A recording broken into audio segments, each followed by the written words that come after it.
We call upon His Excellency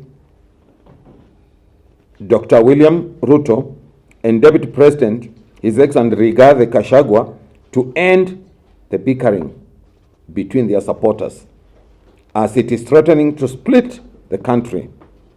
Please just stop it and let's concentrate on why we were elected and serve our Kenyan community. Finance bill is for all Kenyans. Whatever name you are giving them, that name you are giving them, they are Kenyans and we think they should all be accepted to deliver their memorandum because they are Kenyans, they have interest. Finance bill is going to be for them and it will benefit them and will benefit all Kenyans. What's our stand?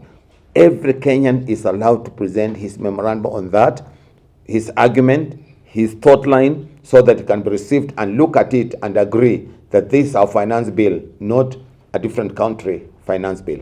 We are concerned about public participation. That's why we are saying in this statement the time given is not enough. But what do I think? I want to write on faith and believe that after this public participation, all that has been mentioned will be put into practice, will be considered. Because finance bill is not for the government, as not for us. The government is ours. Finance bill is ours. And so let's all agree and have dialogue around it.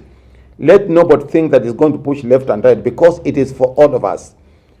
Finance bill is not going to benefit specific people and hurt others. All of us, from the church, from the bishop, from the teacher, the doctors, and those who have nothing to pay, it will affect them. So it's for all of us. Do you think it's going to work? Yes, I'm writing on faith. Faith is believing before you see it.